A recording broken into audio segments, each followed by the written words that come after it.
Si même après cette déclaration du dictateur Poutine, Donald Trump continue d'affirmer que le Kremlin veut la paix, alors traiter Trump de stupide serait vraiment très très flatteur. Vladimir Poutine a affirmé aujourd'hui qu'un accord avec Zelensky pour arrêter la guerre était impossible. La déclaration toute fraîche de Poutine aujourd'hui, le 5 septembre. Ce n'est pas simplement un ensemble de phrases, c'est une sorte de ballon d'essai. Avant les garanties européennes et la discussion sur une trêve avec fermeté. Poutine a affirmé qu'aucun accord avec Zelensky pour arrêter la guerre n'était possible. Il a également ajouté que les questions territoriales pourraient en être résolues par des référendums, mais que pour cela il faudrait lever la loi martiale en Ukraine. Et si Zelensky est prêt, qu'il vienne à Moscou, une telle rencontre aura lieu. En résumé, cela donne la formule. Pas de véritable négociation, seulement une capitulation suivie de la légalisation de la prise des territoires ukrainiens par des pseudo-référendums. C'est ce que Poutine a raconté pendant 4 heures aujourd'hui au Forum économique. Je m'appelle Alexei Petchi. Aujourd'hui, nous sommes le 6 septembre. Ensuite, nous allons tout voir dans l'ordre.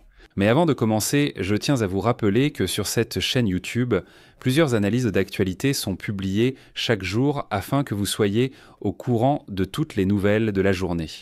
C'est pourquoi je vous recommande de vous abonner à cette chaîne YouTube pour ne pas manquer les nouvelles vidéos et s'il vous plaît, mettez un like sous cette vidéo.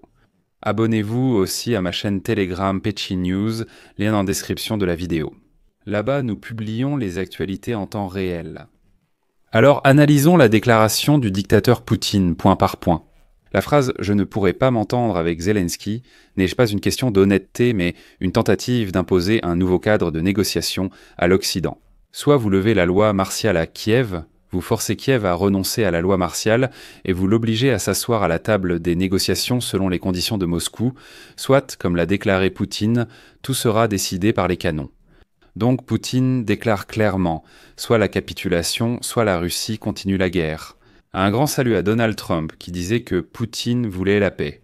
Un grand salut à Donald Trump qui a rencontré le dictateur sanguinaire en Alaska, l'a applaudi et lui a serré la main. Et la thèse de Poutine sur les référendums, c'est en fait la deuxième partie de ce cadre. Eh bien, pour le dire en langage courant, vous savez, ça sonne à peu près comme ceci.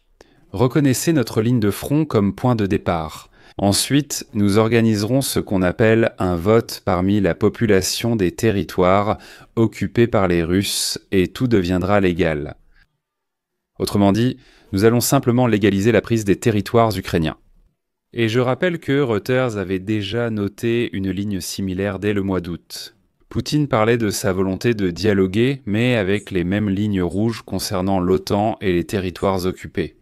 Les formules d'aujourd'hui sont du même ordre, sauf que cette fois, Poutine exprime encore plus clairement ce qu'il veut. Concernant les propos de Poutine, affirmant que Zelensky pourrait venir à Moscou pour une rencontre. C'est un piège classique. Le Kremlin cherche une photo laissant croire que Zelensky s'incline devant Poutine. C'est pour le marché intérieur, même pour le public extérieur, tout cela sert à montrer cela.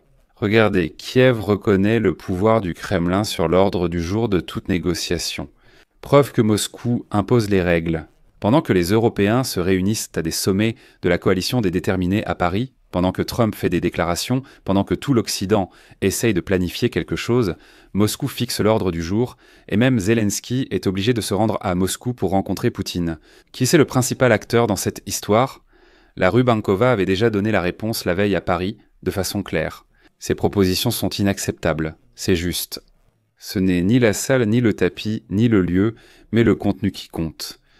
Aucune soi-disant négociation ne vaut la peine de vider, excusez-moi, l'idée même de garantie et d'une trêve solide, vraiment, juste pour l'image. Un autre détail, ce sont les appels de Poutine à lever la loi martiale en Ukraine.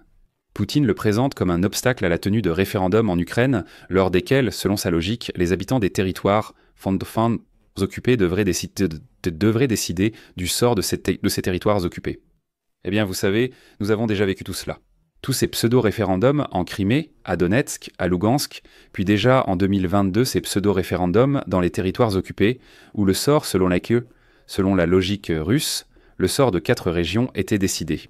Même de ces territoires jamais occupés par les Russes.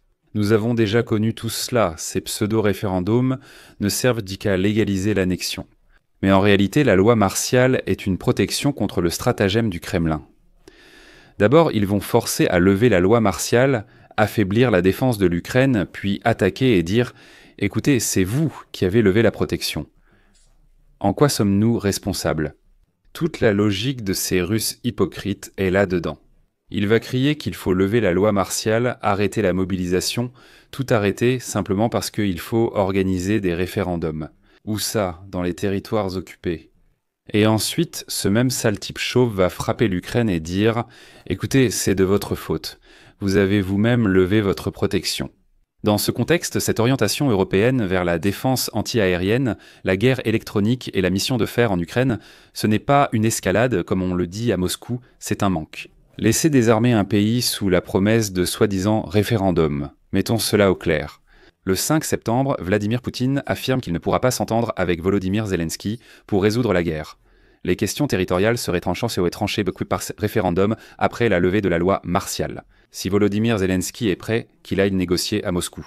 Comme vous le savez, ce n'est pas une proposition de paix, mais une tentative d'imposer un faux choix à l'Occident.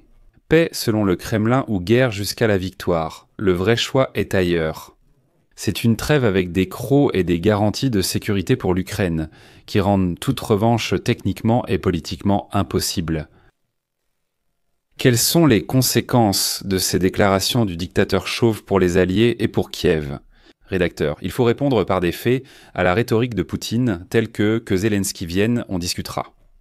Défense anti-aérienne, réparation, formation en Ukraine, surveillance et sécurité aérienne externe. Ensuite, nous réglons juridiquement la question des pseudo-référendums. Aucun vote sous occupation ne peut être reconnu. Lever la loi martiale sans front stabilisé ni garantie de sécurité, c'est suicidaire. Troisièmement, il faut renforcer la pression des sanctions contre la Russie. Troisièmement, si l'on rassemble toutes les autres citations de Poutine, elles sonnent à peu près comme ceci. Poutine a déclaré qu'il était prêt à des contacts avec la partie ukrainienne, mais qu'il serait impossible de parvenir à un accord et que les troupes étrangères seraient sur des cibles légitimes pour la Fédération de Russie. Il a aussi précisé que personne n'avait encore discuté sérieusement avec la Fédération de Russie des accords sur l'Ukraine, mais que la Russie respecterait soi-disant les accords éventuels. Attention, dans cette phrase, Poutine ne fait pas que cracher crache carrément au visage de Trump et dit « Personne n'a encore discuté sérieusement avec la Russie des accords concernant l'Ukraine. » Vous comprenez, Poutine dit que Trump, ce n'est pas du tout un niveau sérieux. Oui, nous nous sommes rencontrés, nous avons discuté de l'Ukraine, mais avec nous, personne n'a jamais rien discuté sérieusement. Trump, c'est qui au juste? Ce n'est pas un niveau sérieux. En parlant des troupes étrangères en Ukraine, Poutine a déclaré que si une paix durable était atteinte, alors attention, elle n'aurait plus aucun sens. Et si elles sont déployées maintenant, elles deviendront des cibles légitimes pour la Russie. En somme, Poutine affirme « Pourquoi avoir besoin de ces prétendues forces de maintien de la paix ?» La Russie, elle, tient toujours ses promesses, ce qui n'est évidemment pas vrai. Nous connaissons ces Russes malpropres à qui on ne peut absolument pas faire confiance. Ce sont des êtres menteurs et hypocrites. Faire confiance à un Russe, c'est ne pas se respecter soi-même. Vladimir Poutine affirme « Si nous nous entendons pour la paix, vous n'aurez besoin ni d'armée ni de forces de maintien de la paix. Croyez-moi, nous n'attaquerons plus. Non, voyons. » Vladimir Poutine a aussi réaffirmé que Moscou reste le meilleur lieu pour les négociations, et qu'ils viennent, s'ils le souhaitent, ils garantiront la sécurité et les conditions de travail. Donc, Poutine promet à Volodymyr Zelensky la sécurité à Moscou. Faire confiance à Poutine, croire à ce chauve idiot, mais vous êtes sérieux? Ainsi, les propos de Vladimir Poutine aujourd'hui ne parlent pas de paix, mais font la promotion d'une fausse solution. Il viendra, signera, légalisera. Il faut répondre par la force et le droit, pas par des mots. Trop de discussions avec Vladimir Poutine.